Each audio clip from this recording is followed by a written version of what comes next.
Hey guys, Gary here. Welcome to Ask the Geek. I'm trying to bring this series back, and I haven't done it in quite some time, so some of you may not even know what it is, but I'll put a link in the description to the previous episode. You can go back and watch that.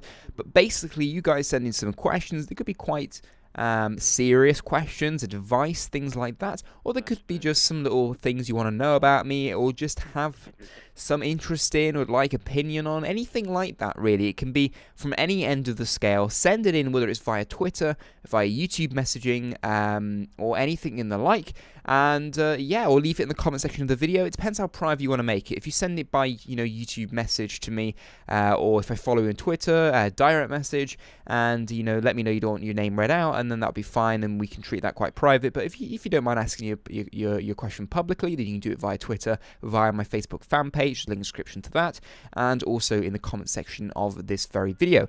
And yeah, you can get involved with the show. So basically, I've had a few questions sent in over Twitter and over Facebook, and I will now go through and answer them, and hopefully try and get this series back up and going. That's the hope here. So yeah, let's go. So if I have missed any of your questions, then I do apologise, but I think I've got all of them right here. Okay, so the first one is, did you call yourself TheGamingGeek 15 because you were 15 when you started the channel? Just wondering. Well, actually, the reason I chose TheGamingGeek 15 was because I already had a channel called the MusicGeek 15, and I already had a channel called the TechGeek 15. I think you can see where this is going. Basically, I started the MusicGeek 15 up, and yeah, I wanted to have the Music Geek, but unfortunately, someone had already taken that. So I was like, okay, then we'll add 15 on the end. We'll add a number, and I chose 15 mainly because yes, I was 15 at the time. So I'd always remember that I was 15 when I first started that channel. And when it came to making the other two channels, the Tech Geek 15 and the Gamer Geek 15, obviously neither the Tech Geek or the Gamer Geek were available, so I had to put numbers on the end of that. So I thought, why not follow the sort of branding, in inverted commas, of the Music Geek 15 and carry it through? And then I'd always remember it, and it would be very easy to other people to remember it as well. So if you're already a fan of, let's say, the Music Geek 15, you could easily hop over and remember the Gamer Geek 15, the Tech Geek 15. They're very easy to remember. So really, that's why I did it. And there's no other strange reason because of that. And yeah, so the Gamer Geek, I wasn't 15 when I started that channel, but I was 15 when I started the Music Geek 15. I was probably about 16 when I started the Gamer Geek 15, 16 going on 17, something like that. Probably about that. So yeah, that's quite interesting. To be honest, I probably could go back and figure it out. I may put an annotation if I do bother going back and figure that out. I could probably do that, but off the top of my head, I can't really remember the exact age I was. But there we are. That answers your question, hopefully. Another question here. Do you regret not monetizing your tech channel? Hashtag AskTheGeek. Obviously, if you are on Twitter, you can use hashtag AskTheGeek or reply them to me. Now, basically, I do actually monetize my tech channel. I run ads on it. I just do it through Google rather than doing it through any partnership. That channel is not partnered at all. In my contract, it says that RPM, who's my partner for my gaming channel, do have the right to sort of request to partner my tech channel or any other channel I own, but at the moment they've not done that. And to be honest, I don't really upload regular content to that channel, so I've not really had the need to. And also, you see, the difference is, and if you're interested in YouTube, you may want to listen out if you were thinking about starting a channel. If you're doing a gaming channel, the importance of having a network, if you want to take it seriously, is very, very strong. Basically, they will help you out in a lot of situations where you may run into things like copyright. Trying to monetize through Google when you're using video game footage is very, very difficult. They will keep flagging you up all the time, trying to say, oh, you own this content, you've got to try and prove it and things like that. And it's really frustrating. By having a network, since I've been with a network with my game channel, I had no issues whatsoever. So really, it's just been really great. But with the tech channel, it's not really so important because yeah, I could happily say 100% of the footage that's on my channel, I completely own the rights to.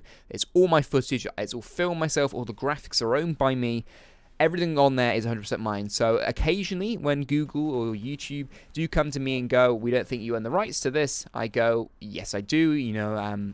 All the footage is filmed by me. I own the whole, rights to the footage, all that sort of thing. I don't ever use any music in that sort of thing. Any other, third-party artists or stuff, whether I have the rights to it or not. I don't really use that sort of thing. So, with a tech channel, it's sort of a bit different, and it's a lot easier. If I was to take that more seriously and upload more regularly, I may sort of get that partners as well. But at the moment, it's not. I don't really see the need for it. I earn enough through using AdSense anyway. It's a nice little side earner. But it's not really needed. So there we are. If you didn't know, yes, I do monetize that channel. There we are. How are you finding the media features on both the Xbox One and the PS4? To be honest, I think both are lacking in some respects. Basically, some of them have still got a lot of features to go. I'm, at the moment, feeling the Xbox One is lacking a little bit more for what the things I would use. Netflix is a bit buggy for me on Xbox One. I find that videos will randomly stop playing and take you back to the menu, and you go back and play them, and it will just keep taking you back to the menu all the time. It won't get past loading. That's happened to me a few times, which is rather annoying. The Twitch streaming thing doesn't quite work on there just yet, so you can't do any of that sort of thing, watching streams, things like that. There's no BBC iPlayer. They have YouTube as well, and a couple of other little players I never use, which is great. But to be honest, I don't really use much of the media features on the Xbox One. And I'm sure you guys are probably saying to me, "Oh, what about TV though?" And being a student, I don't really use TV. I genuinely don't, because I'm not in a house. I'm in a small room, with my computer. And because I have my computer, I rarely watch TV. I genuinely don't. So, although I could watch it on my computer if I really wanted to, I watch YouTube. I use Netflix a lot. And between that and YouTube and, the web in general, watching other things, watch Family Guy on the web and things like that, it's not really worth me hooking anything up to the Xbox One. So I've not really used it for TV purposes, as it's not really fully supported in the UK either. But I have occasionally hooked up my computer through the TV input. That's been quite useful. I've sort of used it so that I can have like an Xbox, like I can still access my Xbox messages and do other little things, but then I can switch it back to TV and then use it as like a secondary monitor for my computer.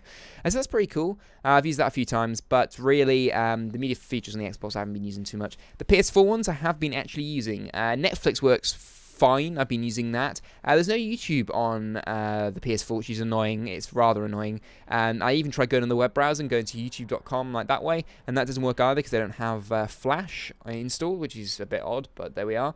Probably YouTube will be coming, same as BBC iPlayer is coming to the Xbox One a bit later. Things are just not finished right now. They're still trying to bring in these features over time. So I've been using Netflix almost every night at the moment. I've been rewatching some series like Hustle and things like that I absolutely love. And what I actually do really like is that you can plug headphones into the bottom of the PS4 controller, and then sort of you can take the controller with you, like to bed, for instance, and still continue to hear it. I don't have to have like headphones trailing across the floor or play it out loud, because I normally get to bed about 2 a.m. and I'm too normally switched on by then to sort of be able to fall asleep without watching something first to sort of, time me out or to get me sort of in a mind frame where I can go to sleep. And so yeah, that's really, really useful. It sort of streams the audio to the controller, and then you plug your headphones in and you can sort of listen to that. That's really useful. Netflix works really well, and I've used iPlayer a little bit as well, and IGN occasionally. I don't really like IGN that much, but I've used that occasionally. There's the IGN app on there. I've not used the Machinima app actually on the Xbox One at the moment. Those little, like the IGN and Machinima apps, I don't really use them that much, mainly because I sort of just use YouTube. It's easier. So yeah, I don't really use that sort of thing that much. So there we are. That's sort of the brief summary of what I've been using on them. So not too massively at the moment. Oh, I have been streaming a little bit from Twitch on the PS4. I haven't been watching any streams, to be honest. I just do that on the computer yet again, because in my sort of setup in my room, you've got to understand that my computer is literally in the same space as my PS4, my Xbox One. Literally the two monitors are next to each other. My Xbox One's underneath my main computer monitor. My PS4 is literally about a foot to the left of me at the other side of the desk. It's really not that far. So I'm going to do most things on my computer. So there we are. Hopefully that sort of helps in any sort of way and answers your question. I know I've dragged it out a little bit there, but I thought I wanted to be a little bit detailed. Now the final question is, would you rather relive your worst memory or forget your best one? Now, I've thought about this a little bit, but I'm not too sure. I think probably I'd rather relive a worse memory. I know it sounds a bit, like horrible, and I don't really want to do either. But, I mean, at least you know, while you're reliving your worst memory, you can always remember your best memory, and you'll always have that best memory with you. Whereas, you know, if you've only got, you know, like you've lost your best memory and you're still left with some crappy ones, it's not really the best way to work out, is it? So, although either situations aren't ideal, I think I'd rather relive a worse memory. I think that sounds better for me, to be honest. But there we are. You can leave me your answer on that. That's the question of the video. What would you rather do? Would you rather relive your worst memory or forget your best one? You can let us know in the comment section down below, and be interesting to see what you guys think. Now, that's it for Ask the Geek.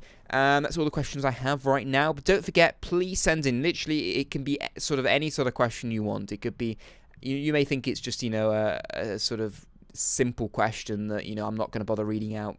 Look, I've read out a range of questions right here. It can be a personal question. It can be about the next-gen consoles, about gaming in general, about my opinion on topics that are happening in the news right now.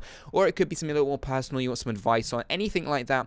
You can get in touch at TheGamingGeek15 on Twitter, TheGamingGeek15 on Facebook. YouTube message me. Leave a comment below in the video. Either way, it all work out. It'll all end up getting to me. So thank you guys for watching. If you did enjoy, don't forget to smack that like button, subscribe if you're new. But I'll see you guys on the next video. As always, drink tea and game on.